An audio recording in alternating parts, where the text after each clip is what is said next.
This is a Dad's Guide podcast, episode number 3. My name is Anthony Kim. I'm really glad you could join me today. Today, we're going to talk a bit about the mental game to prepare you to become a new father. I write a bit about this in my book, Man's Guide to Newborn Babies, and I'm going to read to you a few chapters on mental preparation on how to become a new father. So, mental game in anything that you do is really important. And by mental game, I really mean just wanting to do something, just having a passion or even an obsession in doing something.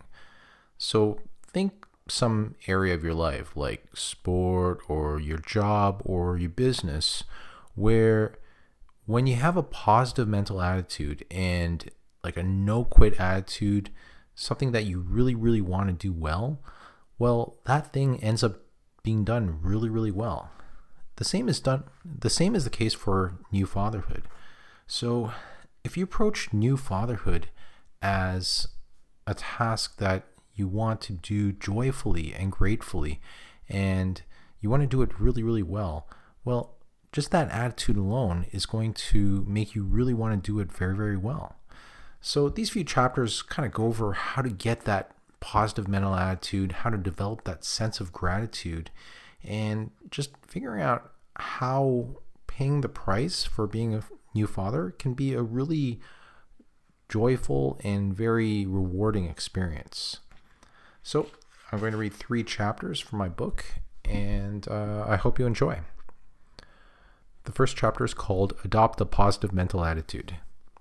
Before the baby comes, it is a great idea to get your mental self in top gear. The mental game is important to get right because with a positive mental attitude, the work feels a lot lighter. The first thing to do is to clear your head of all the negative things that people will tell you about having a baby. These kinds of thoughts will not help you. For me, it was a little disheartening to hear all the negative commentary from parents about how hard it was to raise a baby.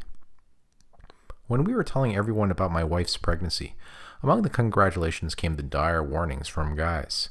After the baby is born, sleep will be a far distant memory. Having a baby is the hardest thing you will ever do.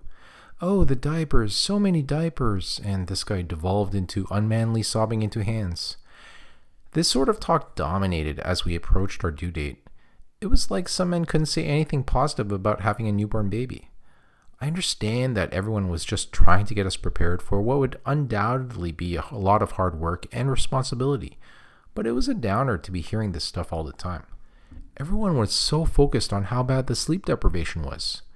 Then, there were the few guys who really stood out in the things they would say. Being a father is a wonderful experience. I hope you and your wife enjoy this time in your life. That's such exciting news. You should take advantage of the nice weather and go for nice light walks with the baby and wife so it gets her blood flowing. Becoming a father was the best thing to ever happen to me. I preferred to focus on these encouraging words instead of all the doom and gloom. So, leading up to the pregnancy, I decided to drop from my mind all of the warnings about sleep deprivation and the hardship of diaper changing and simply adopt a positive mental attitude about the whole journey. At that point, I realized that I had a choice on how to adopt my mindset. Either I would choose to believe that baby care is a thankless, God-forsaken task, or I would hold in my mind that everything that I do to raise my child would be the best calling that I could possibly answer in this world. I am sure that the latter approach is the best way to become an awesome father and husband. So, up until the birth, I would just make light of anyone who tried to warn me about the sleepless nights, endless diaper changes, and loss of freedom. I would say stuff like, "What, you expect me to back out of this thing now? The train has left the station." I would also say in a deep manly voice, "I fear nothing, even small needy babies."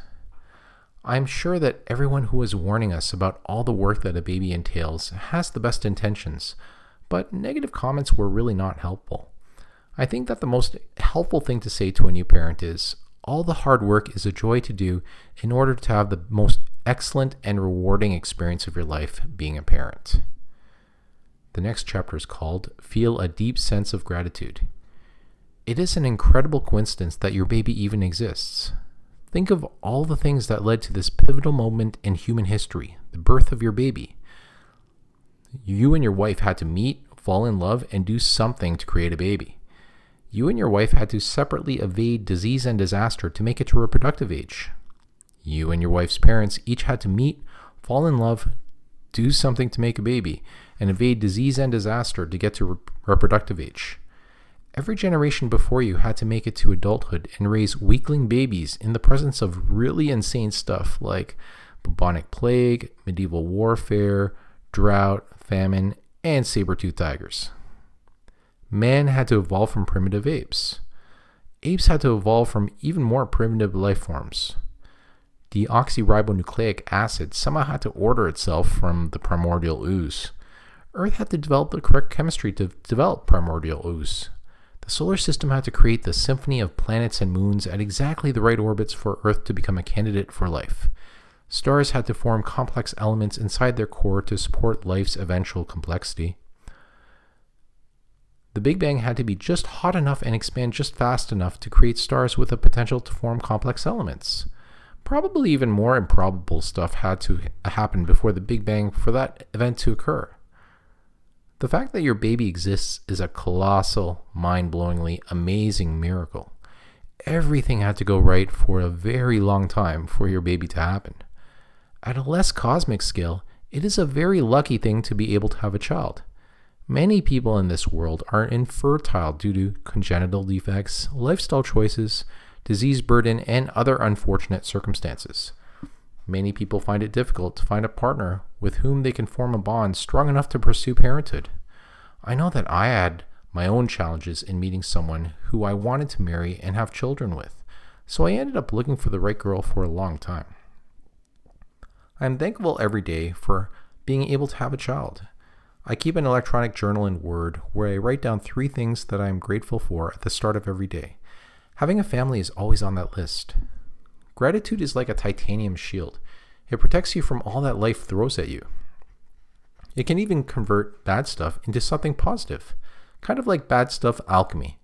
If you are grateful every day and every moment of your child's life, you will consider it a privilege and an honor to clean up her poop and settle her screaming. Gratitude works for a lot of things in life. Having it makes for a happier man. And the last chapter that I'm going to read to you today is called Have a Lot of Faith in Yourself. Henry Ford once said, "Whether you think you can or you think you can't, you're right." If you believe that you can do a thing, then you can probably do that thing. So, if you think you can raise a child, then you can do it. Fortunately, your baby has basically already made the choice for you.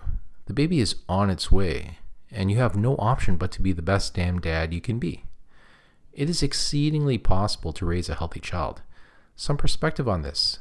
At the time of this writing, 108 billion babies have been born on this planet. That's 108 billion babies. Lots of these people get to the point of giving birth to a child of their own. The parents of these 108 billion babies include people who are trying to raise kids 20,000 years ago while being chased by megafauna, while being forced to build giant pyramids for some egomaniacal pharaoh, during the depths of the Dark Ages, during the time of the Black Plague in Europe, and while enduring the mortal danger of a modern war zone. The point is that all these people found a way to raise their kids with a pretty high success rate, so this thing is eminently doable. Another thing that might give perspective is that all of the things that you are warned about, sleep deprivation, endless crying, and diaper changes, is probably not as difficult as many other challenges that you have had in your life. By now, you have become a man of worth. Think of the difficulties you went through in building your career, finding a home, and courting your wife. Having a baby is just another challenge that you need to figure out. I can tell you that I was way more sleep deprived during my university days in mechanical engineering than I am right now taking care of a newborn. The crying is not so bad once I honed my weapons of choice to calm a fussy baby. So there's going to be more on that in the chapter on calming techniques. You will be very surprised at how little time diapers really take. We'll review that later as well. Think of any challenges that you overcame in your past, like getting over a broken relationship, the death of a loved one, losing a job, or getting through school. You might find that taking care of a baby is a very doable enterprise compared to your former life challenges. Gentlemen, having a baby is not that hard. If you are concerned about your ability to care for a child, know that the cures to fear are education and action. Reading this book is the education. Implementing the life hacks in this book is the action. So that's 3 chapters of A Man's Guide to Newborn Babies, How to Thrive as a New Father When Baby Arrives. My book is available on Amazon Kindle and iTunes as an ebook, and it's also available in paperback on Amazon as well. So that's it for today. In the next episode, I'm going to talk about sleep rotas when you have a newborn. Sleep is really, really important. It affects how you function. It affects the safety of you, your family, especially the little one. So it's totally possible to get enough sleep and take care of a newborn and do whatever else you have to do during the day, like run the household, go to work, etc. So the next episode is really important, and I really hope you could join me. So that's it for today. I hope you could connect with me at my blog, adadsguide.org, or you could check out my Amazon author page, and the link is in the show notes. So this is Anthony Kim signing off, reminding you to strive to be a great dad right from the start.